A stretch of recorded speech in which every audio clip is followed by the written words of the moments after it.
And I've always wanted to do this process. It's always appealed to me. You can see at least one example of my etchings as well as the ones here. There's always something about the graininess of an aqua tint that creates an expressive quality that I've always wanted to bring into printmaking. That's really not available in other kinds of prints that I'm aware of with this basic intaglio method. So I started working on those kinds of prints 2 years ago, and I've been learning slowly about that process. And the process that I learned from Donna and others, and you can find tons of this on the internet, is what they call an electrochemical etching method. So it's a way of etching a plate, a metal plate, without having to use acid.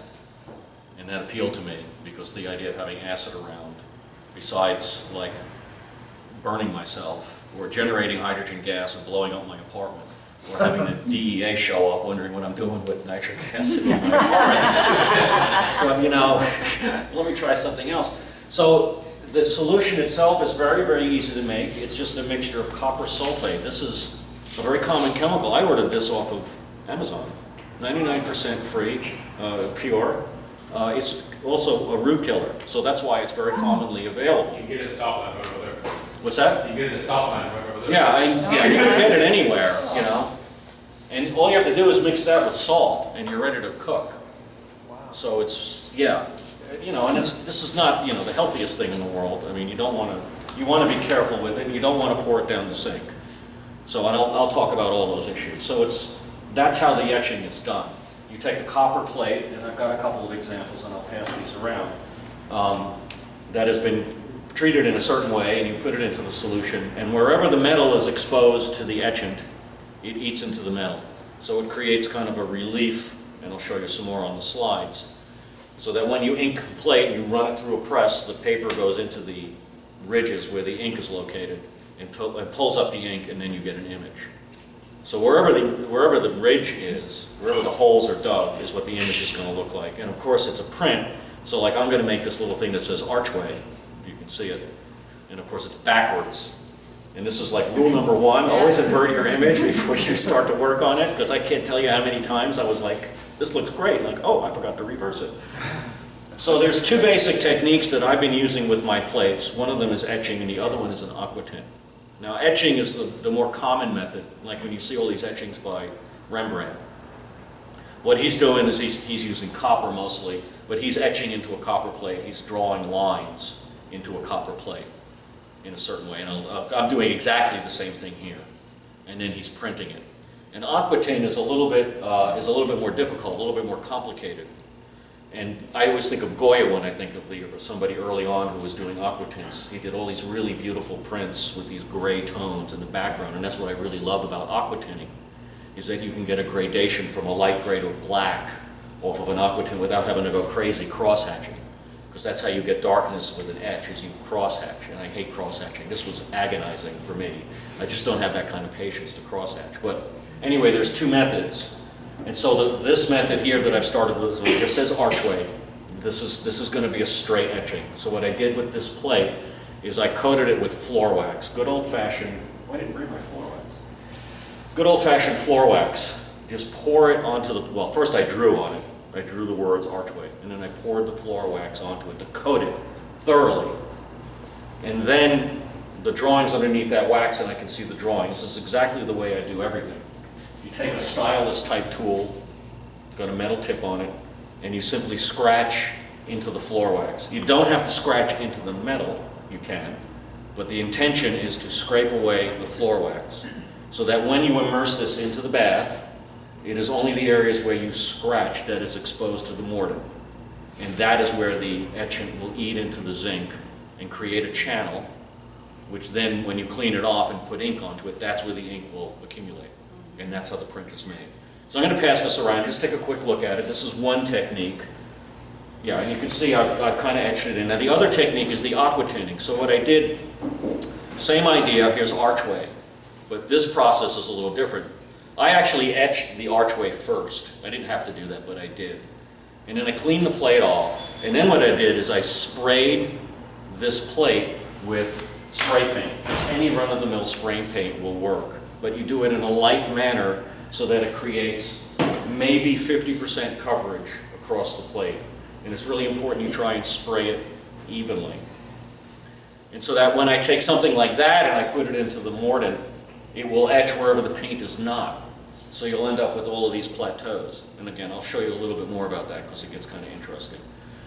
So to control where you do the aqua tinting, now I could put floor wax down and I could use that as a stop out, but I chose instead, and I've learned this lesson, that when I'm doing this type of work, it's better to use something called asphaltum as a stop out. That is very thick petroleum, heavy petroleum stuff, and you can get this over at Texas Art Supply, as well as everything I'm getting here is pretty much purchased at Texas Art. This is the thing that comes from the internet. This, of course, you can get anywhere. So what I did is I used that asphaltum and I painted out archway. So now what's going to happen is the mordant is not going to etch where archway is written. It'll only etch on the exposed parts of the plate, which is where the spray paint is not. So it's going to look like, we hope, after I print it, and it's always a hope, that when I run it through the press, it'll all be gray or black, and archway will be in white. Because theoretically, nothing should have etched through the asphaltum. Okay. So you guys can look at that. Try not to touch this because the paint might come off. So I'm going to say a few words while you're kind of doing a show and tell, and I can throw out some more things to look at. Like this here is what I consider to be a very successful plate for me. This is one of the pairs images. They're like over there somewhere. But this is a plate that I've etched and aqua tinted, and I'll tell you exactly how I did all of that. But I can pass this around just so you get an idea of what a finished product looks like. So while you're doing that, I'm going to say a few words about etching. So this etching that I'm doing, I hope you all can see this. This is called an electrochemical etch, not with electricity, but electrochemical, meaning that you're creating an electrolyte solution. It's also called a Bordeaux etch. So what you're doing is you're taking copper sulfate and salt and water, and you're mixing it in these proportions, about 1 part. Usually about 1 part of the copper sulfate, 1 part to salt by volume, and then mix with 10 parts of water. And that will make this really nice, clear, greeny type solution. Okay? So that's the mordant. You have to heat it up to get everything to dissolve, and there's like maybe some reactions occurring also in that. So that's how the etchant is created, and what happens is that when you put the copper sulfate and the salt and water, it forms an electrolyte solution. What that means is that you've got copper sulfate. When you put them into water at high temperatures, they dissociate. Just like salt does in salt water, sodium and the chloride separate and they float around in the water. So what's happening in here is that the copper ions are floating around in the water and the sulfate ions are floating around in the water. And there's something called an electrical potential associated with each copper and zinc. They're adjacent to each other on a periodic table, but the zinc has a much higher electrical potential than the copper. So what happens is that when the ions of copper are exposed to the plate, the zinc comes off the plate and it wants to go into the solution and the copper wants to take its place. So it's swapping out. And the salt apparently stops the copper from actually depositing onto the plate, really taking its place. So you get a deposit of solid copper, but the zinc comes off, and that's really what you want to have happen. So that's how it works. It's not acid. It's simply exchanging the zinc and the copper in a certain way. So the solution remains electrical neutral, right? But it's got a pH to it. I'll talk about that in a minute. But that's the chemistry that's going on. So as you use the solution, the amount of copper that's in solution will go down with time and it becomes weaker. And that's important to understand. Like if you're etching with acid, it does the same thing. Eventually the acid goes away, right? Because you've done the reaction. So the components that are used here, you've got copper sulfate, that's a blue crystal, that very pretty color. And then if it reacts and forms zinc sulfate, the zinc sulfate is a white powder. Copper itself is an orange solid. Like here's an example, here's a photograph that I took, maybe even that plate when I took it out of the solution. When the aqua tinting was done, you could see how much red-brown there is. That's all the copper that's come off and solidified and made a very loose solid. Okay. And then there's also copper hydroxide and zinc hydroxide. When you neutralize the solution, it will create these other solids. Okay. So that's what that process looks like here. And we'll see that in a moment. So what's happening is you've got this electrolyte solution, right? This is all water up here, and you've got all these ions. So normally, you know, when you pour a glass of water, a small amount of that water will dissociate, right? Because water is hydrogen and hydroxide. So there's a natural combination of ions of water when you pour a glass of water. And the measurement of that is a pH. And a pH of 7 means that 10 to the -7 concentration of hydrogen ions exist in the water. Okay? And when there's a lot more hydrogen ions, the water becomes acidic. The oceans are slightly alkaline, which means there's less hydrogen floating around. So you've got this solution, and then you've got that zinc plate. So over time, what happens is that the copper will solidify, the zinc goes back into solution, and the plate is etched. So what we're doing over here, though, is that we're doing a stop out. So I've got the same thing, but here I've got that stop out, which in that first plate I handed out is floor wax. In the second plate, it might be either the paint or the asphaltum is stopping the ions from hitting the plate. So wherever the zinc is exposed is where the reaction occurs. And that's how it etches a line. Okay? Now, this is the cool thing. This is like my new favorite toy. You have no idea, this thing has like changed my life. This is a microscope. Nice. Yeah, and you could put this on the plate, and you can see the plate at a magnification of either 60 or up for anywhere from 60 to 120 times. And then the even best part is I can put my iPhone right there and shoot a picture right, that's where that picture, that was taken from my iPhone through this device. Is that awesome or what? I did this, I found this out like a month ago, and this has changed my life. It has, because now I can actually see what's on the plate. Yeah, the I can density of the line. exactly. So like this is what that line looks like, magnified 60 times. This is exact, those lines that I drew on that little plate, this is what it's going to look like. And you can actually see, and this is not even visible to the human eye, the machining on the zinc plate. It's like awesome. And this is only 60, you know, I could go all the way up. So this is like, oh my God, this is fantastic. So you get a real idea. I had somebody once tell me they never really liked the lines on zinc, it's not as clean as copper. And I thought, well, maybe this is why. Because you can see that it's kind of almost random, and so it's not a really clean line. And I've kind of noticed that when I'm working the plates, nothing's really tight, nothing's really sharp. And I think that's why, is that this method is not etching in a very clean way. Soft. Yeah, it's kind of soft and a bit random, as opposed to, say, copper etching in acid, right? So that's kind of interesting. So you make a fresh batch, you start doing some plates. But what happens is over time is that the copper gets consumed. Maybe the sulfite does also. So what happens is the solution gets weaker. And it took me a while to figure out, well, a good way to measure the strength of the solution is with the pH. You could probably do it with color, but that's so subjective. But I found if I put a pH meter in it, when I first mix that formulation 1, 1, and 10, the pH is on the order of like 2.5. And then when I keep etching it after a while, it'll go down. I mean, it'll just keep going all the way down. I think when it gets completely spent, it might be on order of 5 or so. And it'll start to lose its color. In fact, I did that as an experiment. I took some of the solution and I put a zinc plate in here until the zinc plate was totally eaten away. The solution went clear, and then there's all that red stuff on the bottom, which is probably the copper. And it's just clear as can be, and it's basically got a pH of around 5 or 6, something in that area. So that's what it looks like when I couldn't etch anything with this. It's totally spent. So one of the challenges that I've had is knowing how strong the solution actually is when I go to etch something. It's very difficult to know that, because I start to think about, well, is the pH really the right measurement or not? I don't really know. I've also learned a lot, like this is really strong. This is really strong. And I've learned since then to etch at a pH of around 3.5. Okay? Now remember, pH is a logarithmic scale. So when you go to 2.5 to 3.5, you've reduced the hydrogen ion concentration by an order of magnitude, factor 10. That's big. That's big.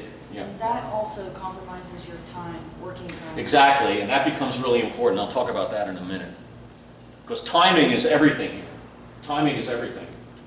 So, okay, so a weak solution. So what often happens is, like, I might etch a plate, like I'll put a 4x5 plate in a liter of this stuff, And when I'm done, it might have gone down, the pH might have gone down by 0.5 or maybe even 1, something big. It's like, oh, this is terrible. So what I'll do is I'll mix a high concentration of copper sulfate and salt and just kind of reconstitute it.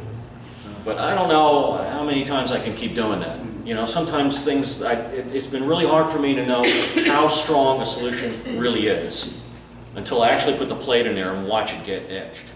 Because a lot of times, and I'm learning now that you put the plate in, and then when I start brushing it and I can see how much copper's coming off, I can get an intuitive feel for how strong it is. How long will it keep a plate in? Well, I'll get to that, but on the order of minutes, like a couple of minutes. Yeah. Like I started to experiment with copper. I started to do some experiments with copper.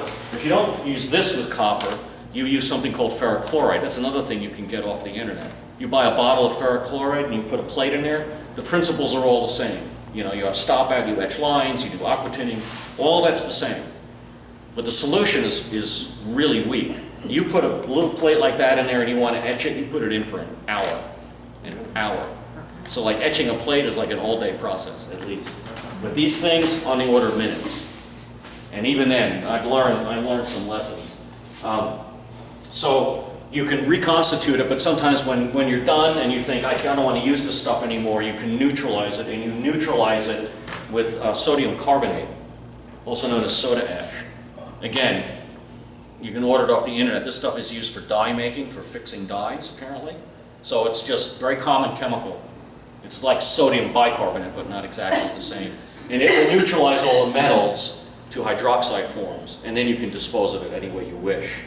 But the idea is to try and get the pH neutral before you dump it. Yeah. Otherwise you're dumping the stuff down the sink, which is not making you feel good. Okay, so that's what that is. So I've shown you the etching, so this is in principle how the aqua tinting works. So you spray paint, hopefully in a nice even pattern over the plate.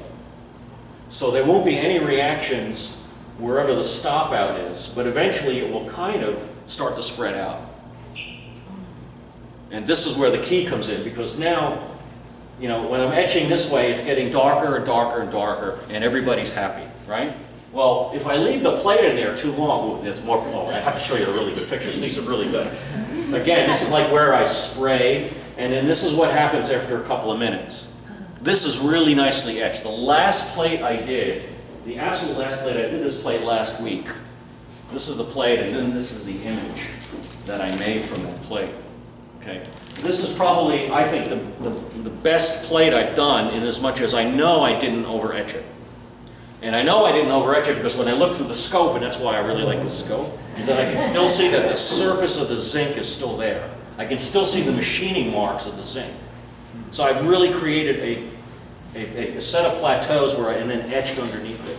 And I think that's really good. Because I think that's what it's supposed to look like. Because if I etch it too long, then what happens is that it'll eventually start to tear down the hills and it will become flat. And I've seen that, because if you keep etching it and then you think, okay, it's really black now, and then you print it, you get these big areas of white because I've etched it too far and all the hills have gone. So when I'm rubbing ink in there, it's just flat. It's like a flat piece of metal. And it's really frustrating because, you know, I want to make this particular little area really dark, so I etch it longer. And I have to etch it too long, it becomes lighter than the area next to it, and it's like, now what? Yeah, you have to have texture over the whole thing. What's that? Yeah, you have to have the texture. Otherwise it just pools and then it won't print. Right, exactly. And again, you know, when I look at these, some plates I think I over-etched, you know, like all the pairs look like this, because I etched the crap out of those pairs. And it's a rough surface, so at least that's okay. But if you go too far, it could end up like that, and then it starts to look like the, you know, the smooth surface of the moon. And that's not going to hold a lot of ink, not as much as that. How much time was that plate? Okay, so on this one, I really had an eyeball. So I was doing, oh, I think I actually did this. Let me continue and I'll tell you. This is the pairs that I'm passing around, or similar to it. So technique I wanted to do is I wanted to etch it first to get the lines down. And then what I do is I clean the plate, and then I'd spray it. And then I'd take the whole thing, total plate, and then etch it. And this, for the pairs, I etched it for 2 minutes. And this is a fresh solution. This is at a pH like 2.5 or something. It's very strong. I etched it for 2 minutes and I took it out. all right? And I let it dry. And then I put the asphaltum down on the areas that I thought were going to be the whitest. So I've etched everything. So everything is immediately starting off at a gray tone. So I come in with the asphaltum and I etched off, or I covered it, the areas I thought should be the lightest parts of the image. And then I dumped it into the etchant again. Another 2 minutes. Took it out. Then I took the midtones and I covered them up. And I put them back in at 2 minutes. So I had 3 levels of aqua tinting. 3 levels of aqua tinting. How many levels do you think you can go? Well, okay, so I got on the internet and I found this very smart lady who did this really good test. And what she did is she took a plate and she aqua tinted the whole thing, and then she etched the whole thing at 2 minutes. She asphaltum a little strip, etched it for another minute, asphaltum a strip, and just keep asphalting on, so that she ended up with a gradient anywhere from 2 minutes to 8 minutes. Cool. Voila. Oh, okay. Pretty awesome. Yeah. I saw that and I said, dang, this is the coolest thing. Now what's interesting, now I think I was doing it at a lower pH than her. So I think I over-etched the plate. And you look over here, when you get up to 7 and 8 minutes, you can see there's a little white area showing up. So it might be that that's where I'm starting to over-etch it. But I'm kind of losing it. I mean, after 4 minutes, it's pretty black. Yeah. You know, so even there, I'm overdoing it. I take a risk when I go that far. So that's one of the reasons why I went from doing a pH of 2.5 to 3.5, because then all of these become a shade lighter. More control. And I have more control. That's the good thing about the ferric chloride. I mean, you let it sit there for an hour. You know, you don't have to sit there and look at your stopwatch. Like, I'm there with a stopwatch doing this. That's why it's pretty crazy. So one of the things I learned when I was doing this is that, and I think because the pH was really high, is that it was really etching the plate a lot. So what I was finding is that I got these lines that when I was really etching it a lot, that when I etched it 2 minutes, it would all go down one. Then when the next one was etched at 2 minutes, it did that. And it created this ledge. So that when I rubbed the ink in there, I ended up getting a line. And then when I did the next one at 2 minutes, I got the same thing again. Wow. Yeah. To the point where this one wasn't bad, and that print is over there. But I had printed some, and where the line was so bad, I couldn't use the plate. Well, actually, with the pears, what I did is I actually resprayed it and etched the whole thing again in 2 minutes to kind of level it off, and it worked.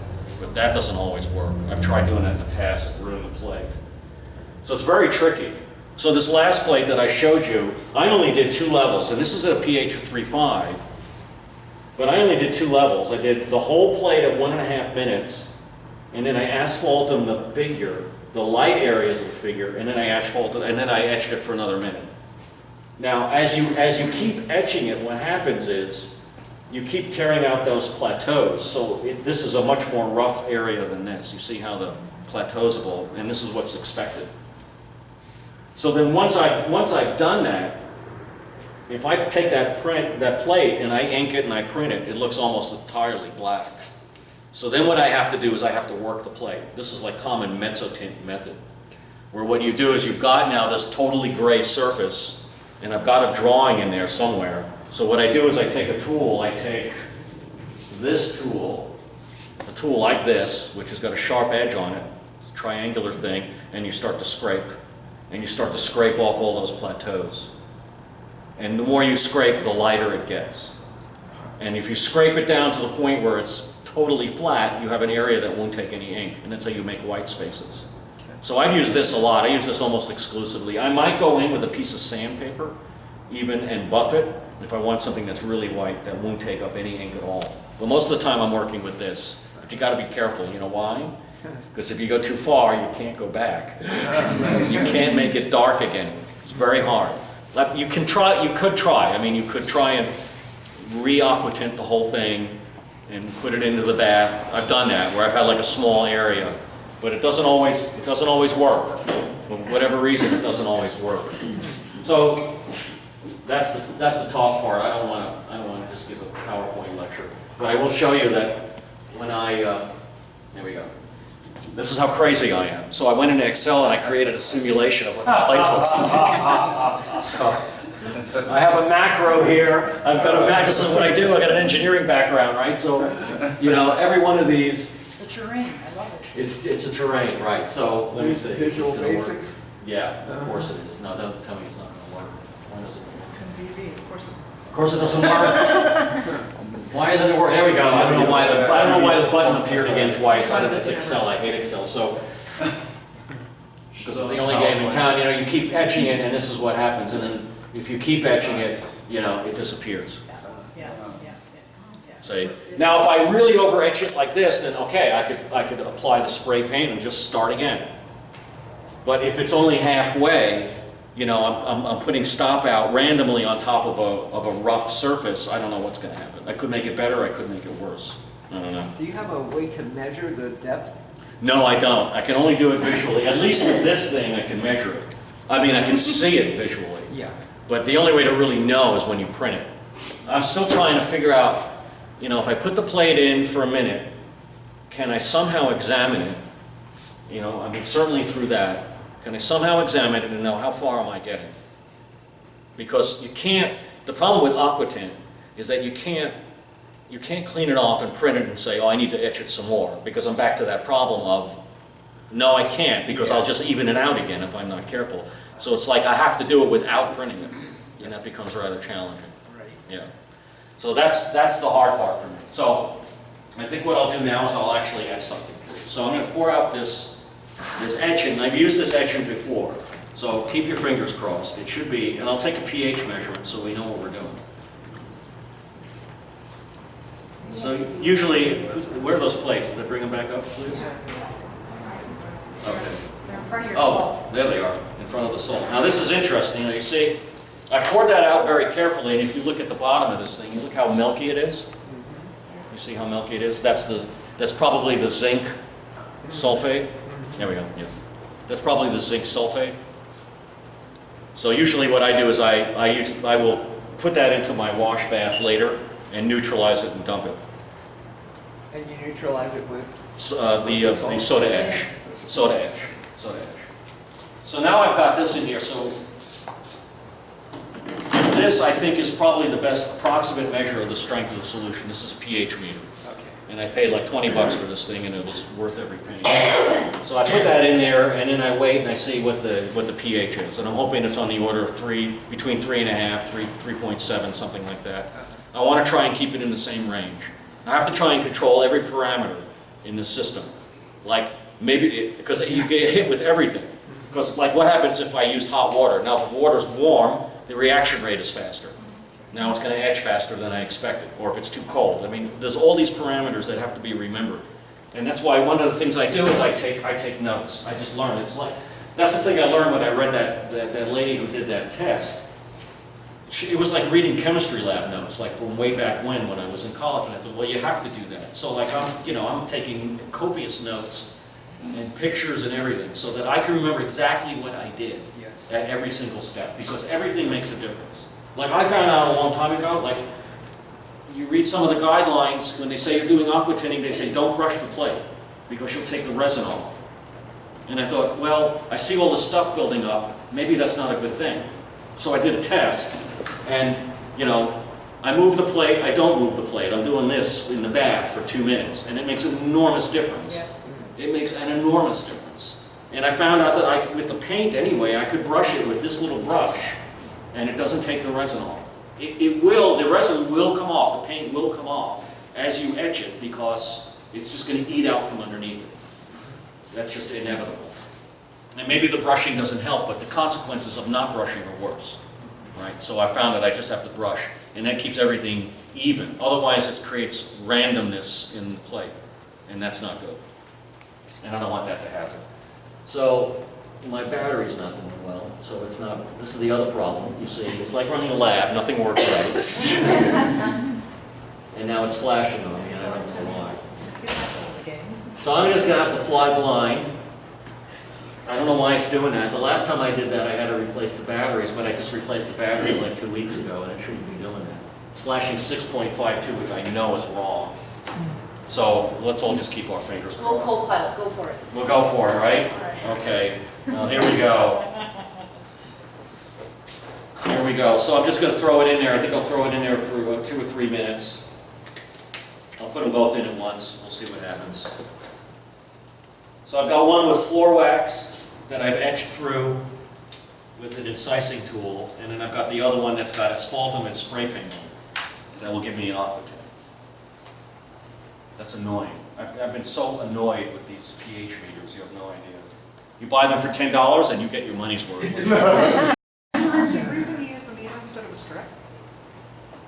Well, you know, here's a meter, you know, it's accurate to 1/100th of a pH. Okay. You're gonna use a strip, God knows what it's telling you. But I'm starting to think, you know, that paper's starting to look pretty good. Actually, it goes bad. It's like, here I am trying to get my macro to work in Excel. It's like, where's my abacus? It's one of those pregnancy tests. Yeah, exactly. Another false positive, oh my God. The paper goes bad after a few months.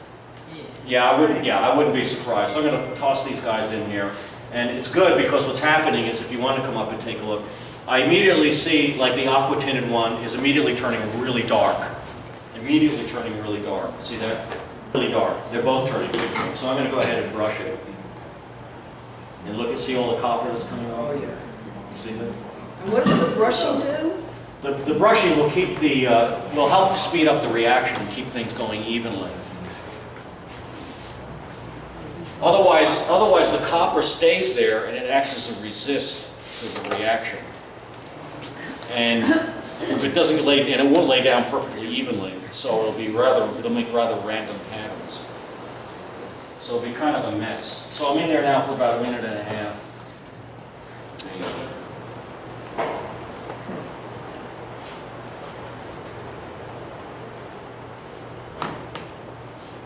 So it's doing really well. It looks pretty strong, regardless of what the meter said or didn't say. So that's a good sign. It might be kind of cool to have a little wave machine that runs Yeah. the water over it and you can measure Yeah. how much brushing actually does. You know, I just kind of go in there every 30 seconds or something like that, and then just brush it. And the floor wax you use is just like Johnson's paste floor wax? I get the stuff in a bottle and I squirt it onto the plate and let it run off. So I get a nice thick coating on it. Liquid. As opposed to the paste you have to put on. Yeah. Yeah, I use the liquid stuff. That's what I was taught to use. So. You have to be a chemist first. Yeah, you kind of do. Yes. Yeah, it really feels that way.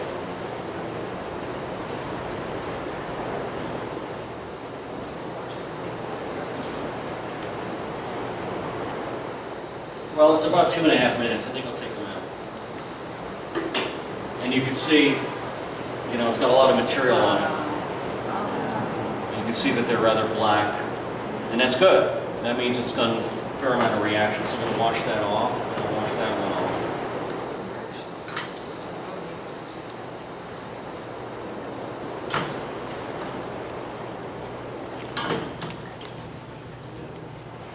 Will that stop the reaction immediately? Yeah, I think once you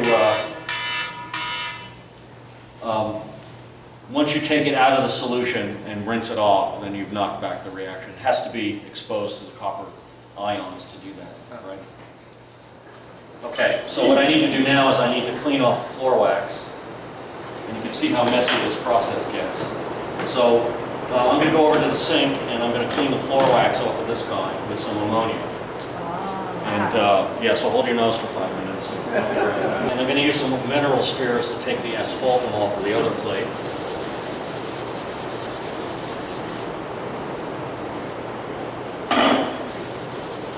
And I passed the other plate around so we can take a look at that.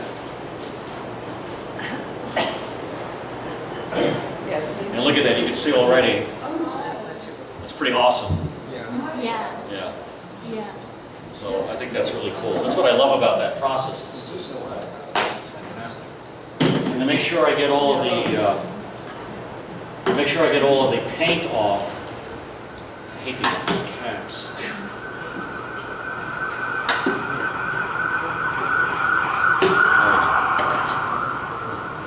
I'm going to take some acetone and make sure I get all of that off, all the spray paint.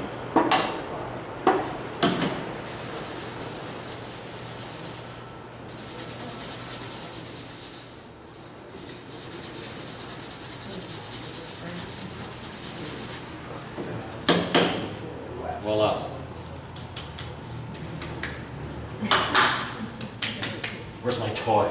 Yeah. Right there. There it is, there it is. Okay. Ah, ooh. Ooh. Ooh. Here, have a look. So the purpose of that toy is you can go and look, and if you're not happy with a line, you can go back. Yeah, I could go back and maybe do something about it. Yeah.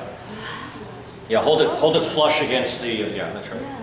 So you can see the topography now. It's got some edging in it, so that's good.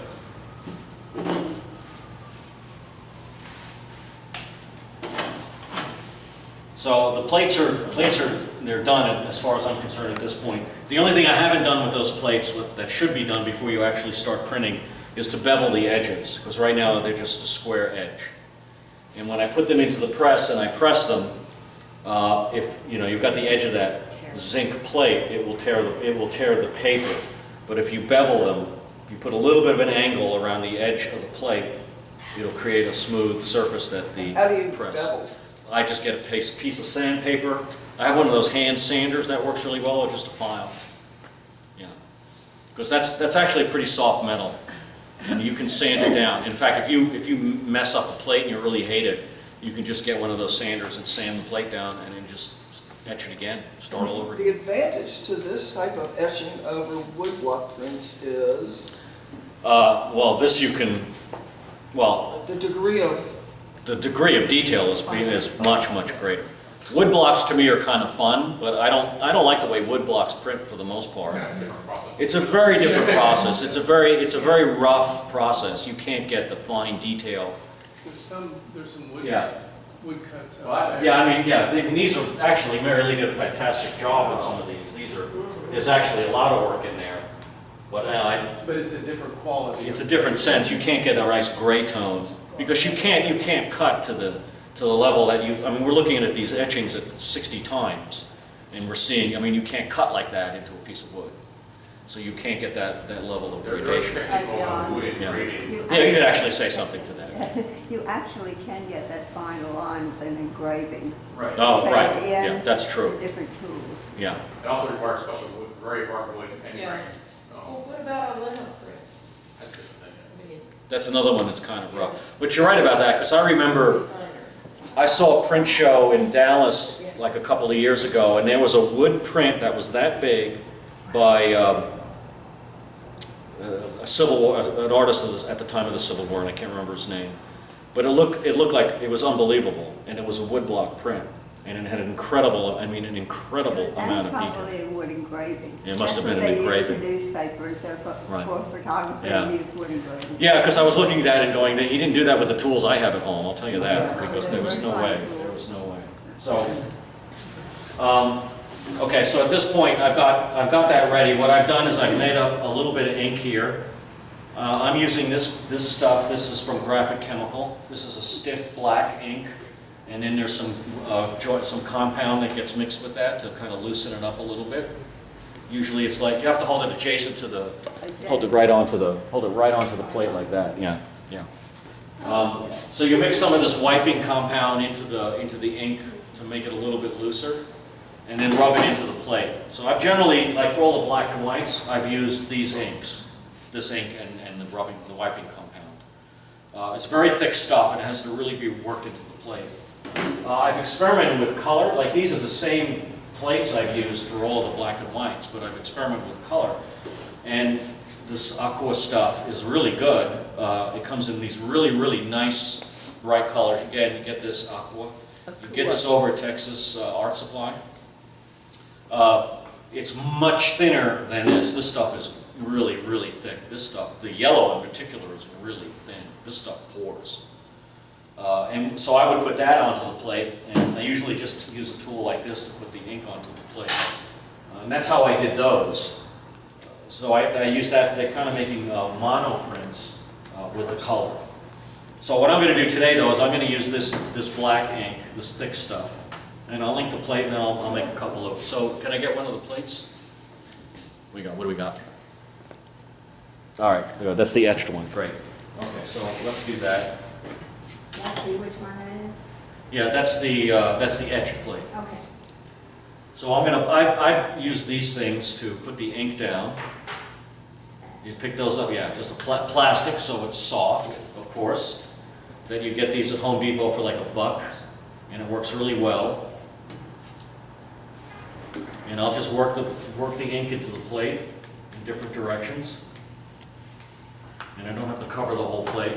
And then this stuff is called tarlatan, or this is really a tarlatan substitute, which is tarlatan is kind of a cottony material. And it's kind of like it got a weave to it, so it picks up a lot of ink. And this stuff is synthetic, so it's pretty durable. It won't leave fibers on the plate. So I've got a dirty one and a clean one, so I take the dirty one and I use that and I rub clockwise, counterclockwise, and try and work it into all those areas where the line has been etched.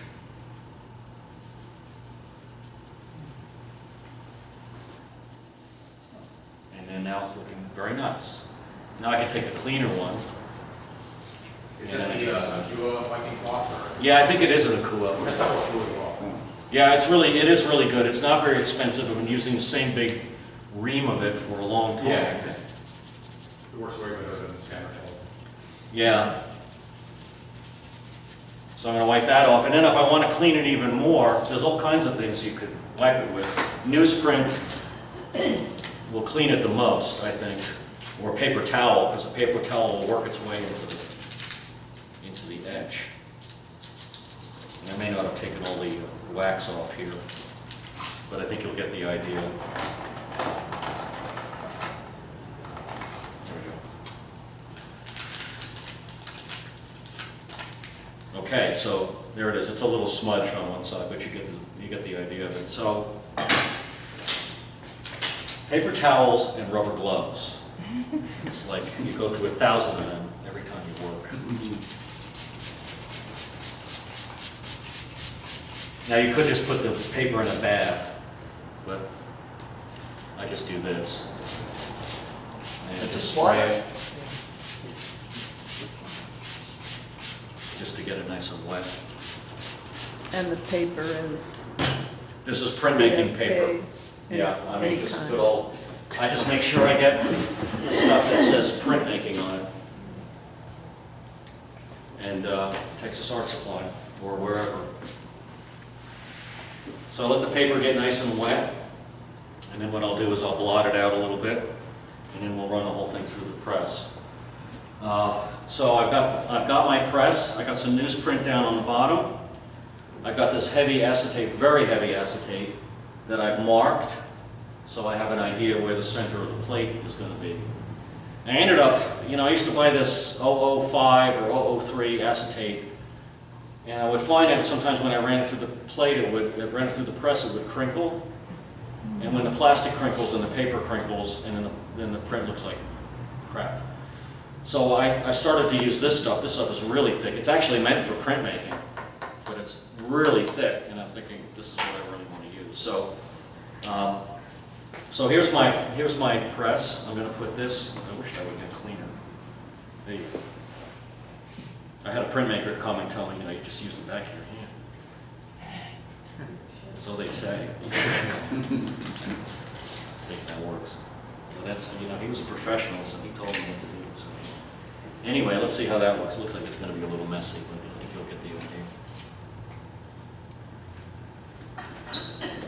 So this press, it doesn't have like meters on it to tell me how hard it's going to press.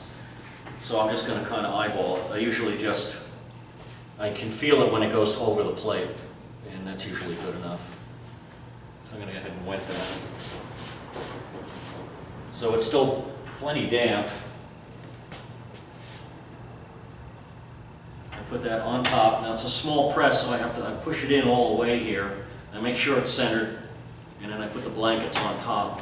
And I can adjust the pressure a little bit. I have to make sure that everything is aligned correctly. Because sometimes the rollers here will get stuck on the hubs, and then the roller's like that when it should be like that. There's 100 things that can go wrong. And I found all of them. Okay, so that's pretty good pressure. I can feel it. I have to work to turn it, so down at one end and then back.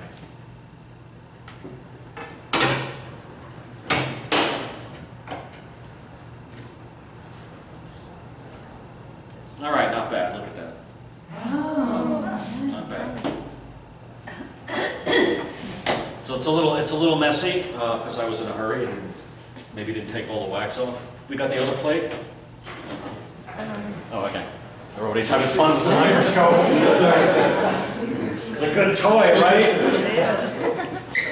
Guess what everybody's getting for Christmas? It's like $12 on Amazon. How much? $12. Oh, I mean, yeah, I mean, everybody should have one. I mean, what's the brand? And what is that thing called, the toy? Carson, I think it's just called a microscope. I'll have to look up exactly what the title, what it's called.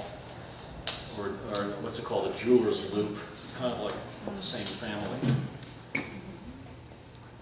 What happens if you don't wet the paper? I don't know, I haven't tried that. Mary Lee, do you have any comments on that? I do it both ways. It's just the quality of the ink. When you have the paper wet, the ink sinks in a little bit more, and it looks a little more velvety. It's easier for paper fibers to get into the lines. It's wet. Into the grooves of the plate, you mean? Yeah. I would think so, because the ink itself is oil-based, so it's really hydrophobic, right? So you'd think the water would act as a resist, but I think making the paper more flexible is probably greater than the hydrophobia of it. And for maybe paper usually has less sizing than like watercolor paper. Oh, maybe that's why, yeah. Yeah, it expands and contracts.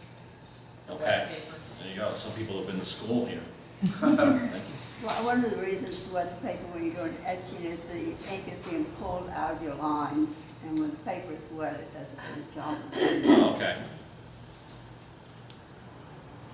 Yeah, I haven't tried putting the dry paper through, so, It does work, it's different quality. okay. Be something, another thing to experiment with, as if I don't have enough, right? So I'm trying to rub, this one here now, I want to rub the ink across the whole plate, because the whole plate should be black, or very dark gray. How do you get the color variations when you're using the color inks? Do you paint them on?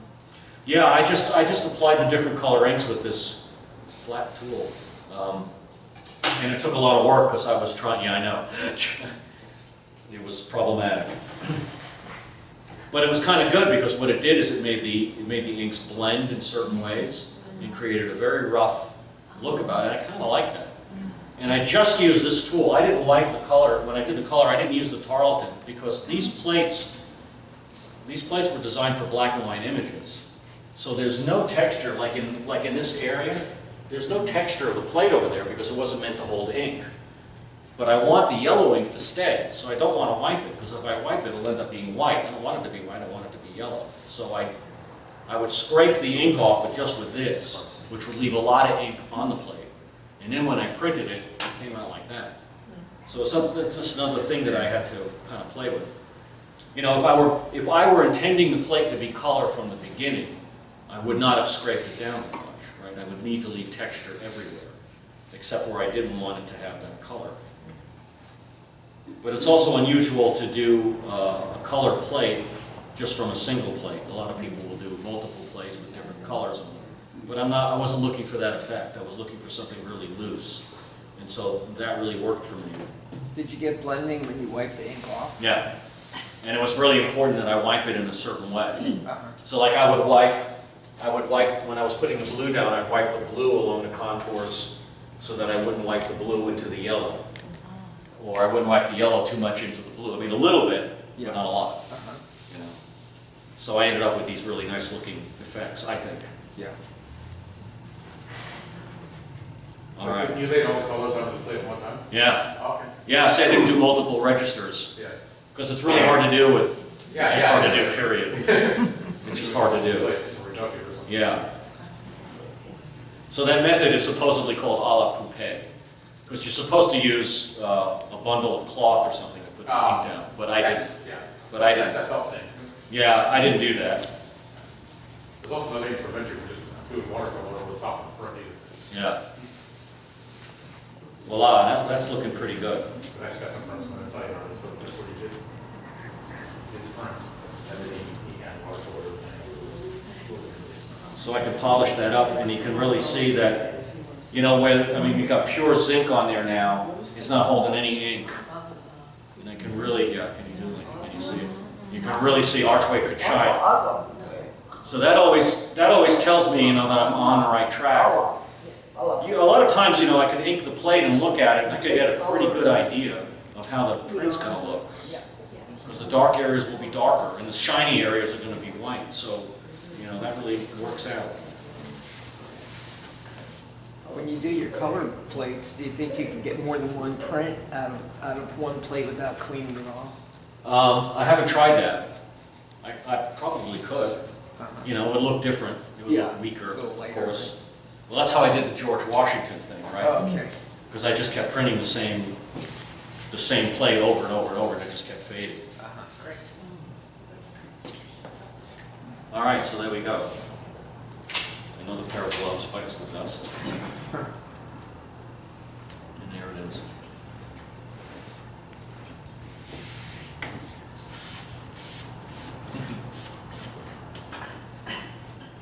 We do it again.